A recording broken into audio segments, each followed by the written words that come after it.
मिथिला शो के माध्यम से हम कंचन झा अपने सब लोगन के प्रणाम करै छी। काल तीज है, ओकर बहुत बहुत शुभकामना दै छी। और तीजक शुभ अवसर पर एकटा अपने से लिखल गीत गाबि के सुना रहल छी। आशा है कि अपने सब लोगन के नीक लागत। धन्यवाद। सुनू गीत। बहिना गे भादव मासक तृतीया शुक्ल पक्ष आई गे, करबै तीज बरत गे ना।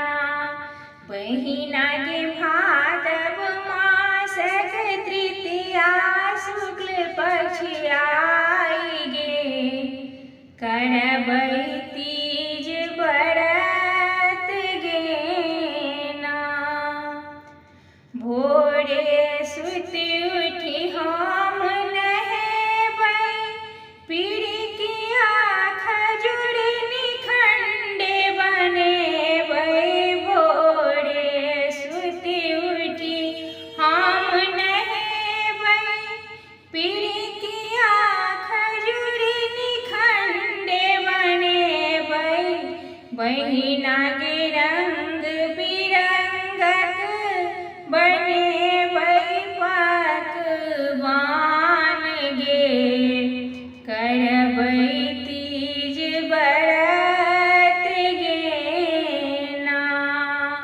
बहिना गे भादव मासक तृतीया शुक्ल पक्ष आई गे, करबै तीज बरत गे ना। सब रंग फूल मंगवायब, माला अपने सा बनायब। सब रंग फूल मंगवायब, माला अपने सा बनायब।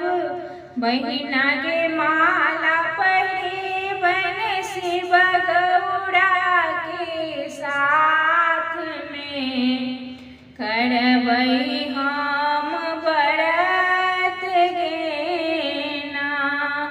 बहिना गे भादव मासक तृतीया शुक्ल पक्ष आई गे, करबै तीज बरत गे ना। सब रंग फल हम ओरियायब, मधुर रंग बिरंगक लायब।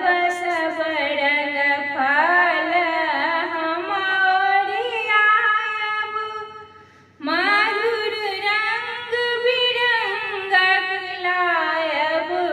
बहिना गे दान करब हम बाँसक मौनी में डाल कऽ, करबै तीज बरत गे ना। बहिना गे भादव मासक तृतीया शुक्ल पक्ष आई गे, करबै तीज बरत गे ना। चौकी राखब पूजा घर, ओहिमे बनायब मंडप बेजोड़। चौकी राखब पूजा घर, ओहिमे बनायब मंडप बेजोड़। सखी गे मूर्ति राखब गौरी संग महेश के, करबै हम बरत गे ना।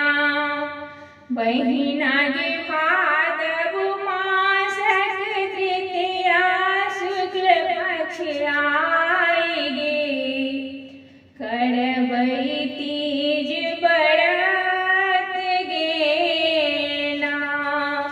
बैस क गीत सब मिल गायब, शिव गौरा के हम गोहरा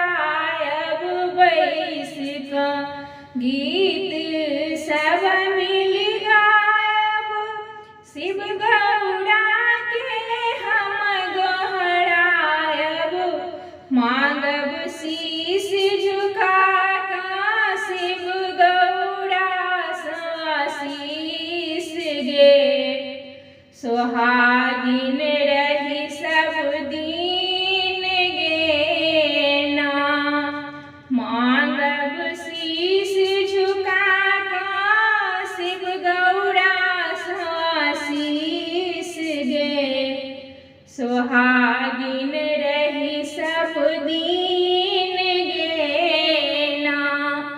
बहिना गे भादव मासक तृतीया शुक्ल पक्ष आई गे। करबै तीज व्रत गे ना। बहुत बहुत धन्यवाद अपने सब लोगन के।